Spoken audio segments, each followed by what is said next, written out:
ನಮಸ್ಕಾರ. ನೇಪಾಳದಲ್ಲಿ ಮತ್ತೆ ಭೂತಾಯಿಯು ಮುನಿಸಿಕೊಂಡಿದ್ದಾಳೆ. ಭೂಮಿಯ ಭೀಕರ ಕಂಪನಕ್ಕೆ 4 ರಾಷ್ಟ್ರಗಳು ತತ್ತರಿಸಿವೆ. ನಿನ್ನೆಯಷ್ಟೇ ಭಾರಿ ಪ್ರಮಾಣದ ಭೂಕಂಪನದಿಂದ ತತ್ತರಿಸಿದ್ದ ನೇಪಾಳದಲ್ಲಿ ಇವತ್ತು ಮುಂಜಾನೆ ಮತ್ತೆ ಭೂಮಿ ಕಂಪಿಸಿದ್ದು 6.6ರಷ್ಟು ತೀವ್ರತೆ ದಾಖಲಾಗಿದೆ. ಇನ್ನು ನೇಪಾಳದ ಪೋಖ್ರಾದಲ್ಲಿ ಸಂಭವಿಸಿದ ಮಹಾ ಭೂಕಂಪನದಲ್ಲಿ ಮೃತಪಟ್ಟವರ ಸಂಖ್ಯೆ 1920ಕ್ಕೆ ಏರಿಕೆಯಾಗಿದೆ.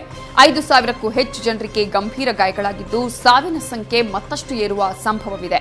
ಅಷ್ಟೇ ಅಲ್ಲದೆ 81 ವರ್ಷಗಳ ಬಳಿಕ ಆದ ಅತ್ಯಂತ ಭೀಕರ ಭೂಕಂಪ ಇದಾಗಿದೆ. ಭೂಕಂಪನದ ತೀವ್ರತೆಗೆ ಮನೆಗಳು, ಕಟ್ಟಡಗಳು, ಪುರಾತನ ದೇಗುಲಗಳು, ರಸ್ತೆ ಗೋಡೆಗಳಲ್ಲಿ ಬಿರುಕುಗಳು ಮೂಡಿದವೆ. 1000ಕ್ಕೂ ಹೆಚ್ಚು ಮನೆಗಳು ಹಾಗೆಯೇ ಕಟ್ಟಡಗಳು ನೆಲಕ್ಕುರುಳಿದ್ದು ರಕ್ಷಣಾ ಕಾರ್ಯ ಭರದಿಂದ ಸಾಗಿದೆ.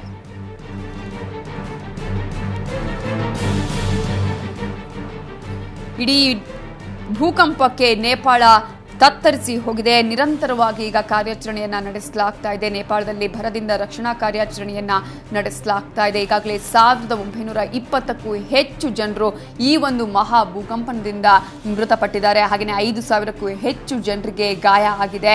ನಿನ್ನೆ ನಡೆದಂತಹ ಮಹಾ ಭೂಕಂಪನದಿಂದ ಸಾಕಷ್ಟು ಸಾವು ನೋವುಗಳು ಸಂಭವಿಸಿದೆ. ಅದರ